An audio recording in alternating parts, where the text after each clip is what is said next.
అందరికీ నమస్కారం. నేను రామ్దాస్ చందక, గల్ఫ్ జనసేన. మీరందరూ చూస్తున్నారు, ఇటీవల పవన్ కళ్యాణ్ గారిపై చాలా కుట్రలు జరుగుతున్నాయని మాత్రం నేను చెప్పగలను. ఎందుకంటే కుట్రలను ఎందుకు అన్నానంటే, మీకు ప్రధానమంత్రి నరేంద్ర మోడీ గారు వచ్చి వెళ్ళాక, పవన్ కళ్యాణ్ గారి నివాసానికి వెళ్ళి ఆయన బాగోగులు చూసి వెళ్ళాక అందరికీ ఈ కుళ్ళు కుతంత్రాలతో, ఎస్పెషలీ కొందరు జర్నలిస్ట్కి ఈ నెలగైనా అన్పాపర్ చేయాలని చెప్పేసి ఒక రకమైన ఉద్వేగంతో ఏదో చేయాలని చెప్పేసి ఈయన డిఫేమ్ చేయాలని ఒక కుట్రపూరితమైన వాతావరణంలో హైదరాబాద్లో నిన్న ఈరోజు ప్రెస్ మీట్లు పెట్టి ఏవేవో మాట్లాడుతున్నారు. ఇవన్నీ నేను ఎందుకు చెప్తున్నానంటే, పవన్ కళ్యాణ్ గారు ఒక దేశానికి పనికొచ్చే వ్యక్తి. ఒక ప్రాంతానికో, లేకపోతే ఒక తెలంగాణకో, ఒక ఆంధ్రాకో, లేకపోతే ఒక కోస్తా ఆంధ్రాకో అని కాదు. ఆయన విజన్ వేరు, ఆయన ఐడియాలజీ వేరు. అది మీ అందరికీ తెలుసు. తెలిసినప్పటికీ ఆయన ఎలాగోలా డిఫేమ్ చేయాలని మీరు పక్క పార్టీ వాళ్ళ నుంచో లేకపోతే వేరే పార్టీల నుంచో మీరు ఏం ఆశించి పనిచేస్తున్నారో నాకైతే అర్థం అవట్లేదు. ప్రొఫెసర్ నాగేశ్వరరావు గారంటే మాకు చాలా చాలా రెస్పెక్ట్ ఉంది. ఆయన ఎప్పుడూ ఒక లైన్ ప్రకారం, అసలు మీరు అందరూ చెప్తేనే ఆయన తెలంగాణ జర్నలిస్ట్ అని అర్థమైంది, కానీ లేకపోతే ఆయన తెలుగు జర్నలిస్ట్గానే మా అందరికీ సుపరిచితులు. ఆయన బ్రహ్మాండమైన జర్నలిజం చేస్తారు. ఓకే, ఏదో మంచి వచ్చాడు, ఒక చిన్న వరడు తోలనాడారు, అది చిన్నదని అనుకోకర్లేదు, అది చాలా పెద్ద ఎలిగేషను. బట్ ఈవెన్ దో ఆ ఎలిగేషన్ మా పవన్ కళ్యాణ్ గారు ఓకే వదిలేయండి, ఏదో చెప్పారు, దానికి ఆయన విరమించారు కదా అని చెప్పేసి చాలా సున్నితంగా అక్కడితో వదిలేశారు. దాన్ని మీరు అందరూ వదిలేయడం కాకుండా మీరు అందరూ హైదరాబాద్ వచ్చి, హైదరాబాద్లో మళ్ళీ మీరు అందరూ ఒక సమూహం, ఈ పాత కమ్యూనిస్టులు వీళ్ళందరూ ఒక మోక అందరూ వచ్చి యాదగిరి పాసం యాదగిరి అసలు ఏంటండి మీరు మాట్లాడుతుంది? మీ వయసు ఏంటి? మీకు 70 ఏళ్ళు దాటాయి, మీరు మాట్లాడుతున్న మాటలు ఇవేనా? ఇదేనా మీరు సమాజానికి, తెలుగు సమాజానికి, తెలంగాణ సమాజానికి ఒక జర్నలిస్ట్గా మీరు మాట్లాడుతున్నారు?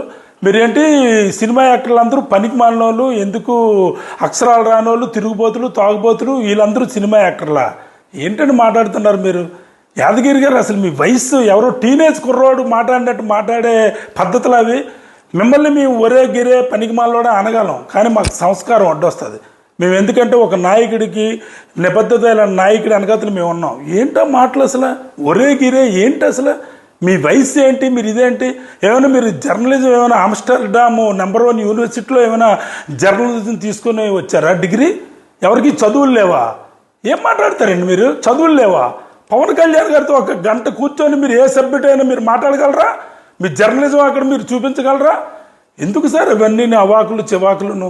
మీ వయసు తగ్గట్టు మీరు మాట్లాడండి. ఏదో ఛాన్స్ వచ్చింది కదా అని చెప్పేసి ఎవరికో మీరు ఇన్ఫ్లుయెన్స్ అయిపోయి వేరే పార్టీల నుంచి మీకు ఏం ముడుపులందో మాకు తెలియదు, కానీ ఈ రకమైన ఈ చెత్త చెదారాన్ని మీరు మానుకుంటే మంచిది. యాదగిరి గారు, మీరంటే మాకు చాలా రెస్పెక్ట్ ఉంది. మీరు ఓకే తెలంగాణ ఉద్యమంలో మీరు ఉన్నారు, కాదనలేదు, మీరు అన్నీ చేశారు. ఇటీవల మీరు రేవంత్ రెడ్డి గారు మీకు పారితోషికం ₹1 ఇచ్చారు. అంతవరకు కాంగ్రెస్ని, రేవంత్ రెడ్డి గారిని తిట్టిన మీరు ఆ ₹1 తీసుకోగానే మీరు ఆ పారితోషికాన్ని చాలా జాగ్రత్తగా పెట్టుకొని మీరు ఇవన్నీ చేస్తున్నారు. మీరేమో మా సినిమా యాక్టర్లని అందరినీ తిడతారా? మీరు ఆ ₹1 మీరు ఎంతమందికి మీరు ఆ ₹1 ఏమైనా ఎవరికైనా మంచి పనులు చేశారండి? నిన్న కాక మొన్న గద్దర్ అవార్డు 10 లక్షలు చిరంజీవి గారికి వస్తే ఆ 10 లక్షలు స్టేజ్ మీదే కొన్ని స్వచ్ఛంద సంస్థలకు ఇచ్చారు. మీరు ఏమైనా రూపాయి ఇవ్వగలిగారా? ఎందుకు సార్ మీరు అలా మాట్లాడతారు? మీ అంతరాత్మకు తెలుసు నేను చేస్తుంది తప్పని. ఈవెన్ ప్రొఫెసర్ నాగేశ్వరరావు గారు చెప్తున్నాను, మీరు ఎంతో మంచివాళ్ళు, మీరు అయిపోయిందని వదులుకొని ఇంకా దాన్ని రెచ్చగొట్టి ప్రాంతాల వారి, కులాల వారి ఇవన్నీ ఏంటండి? మీరు ఒక జర్నలిస్ట్ అంటే బియాండ్ లిమిట్స్. మీకు ఒక అవధులు ఉండకూడదు. మిమ్మల్ని ఇంకా మేము పై దేశాలకు వచ్చి నేను ఒకనొక టైంలో మస్కట్ తీసుకొచ్చి మిమ్మల్ని సన్మానం చేయాలనుకున్నాం. మీరంటే మాకు అంత ఇష్టం. మీరు స్టాప్ చేయండి సార్, వీళ్ళందరికీ చెప్పి స్టాప్ చేయండి. ఇలాంటి పిచ్చి పిచ్చి జర్నలిజం చేస్తే మీకు భవిష్యత్తులో మీకు తెలంగాణ ప్రజలే కాదు, తెలుగు ప్రజలే కాదు, అందరూ కొడతారు. ప్లీజ్ దయచేసి స్టాప్ చేయండి. మీరు ఏదో కుట్రలు పడుతున్నారు పవన్ కళ్యాణ్ గారిని డిఫేమ్ చేయాలని. ఇది ఇవేం జరిగే ముచ్చట కాదు. మీ భాషలో చెప్పాలంటే ఇదంతా అల్లాయ్ బల్లాయ్ కౌర్లు. ఇవన్నీ అర్థం ఉండి మీరు మాట్లాడితే అందరికీ మంచిది. ఏదో ఛాన్స్ వచ్చింది కదా అని చెప్పేసి మాకుమ్మడి దాడి చేసేద్దాం, ప్రెస్ మీట్లో పెట్టేసి వాడు వీడు విగ్రహాలు తోసేస్తుంది మళ్ళీ మొదలు పెట్టారు. ఆంధ్ర వాళ్ళు దొంగలు, దోపిడీదారులు. మరి అక్కడున్న ఆంధ్ర వాళ్ళందరికీ ఈరోజు మీరు రేవంత్ రెడ్డి గారు మా ఎన్టీఆర్ గారు విగ్రహాన్ని ఇనాగ్రేట్ చేశారు కదా అమీర్పేటలో. మరి అక్కడ మీ నోళ్ళు ఏమయ్యాయి? అక్కడికి వెళ్ళి మీరు ఆపండి. అంటే మీకు నచ్చినట్టు ఏది కన్విన్స్ అయితే అది ఏదో మాట్లాడాడు, ఎవరెవరిని ఏదో అనేడు, ఇదేనా journalism? Stop it sir, please stop it. జై జనసేన, జై పవన్ కళ్యాణ్, జై గల్ఫ్ సేన Janasena. Thank you very much.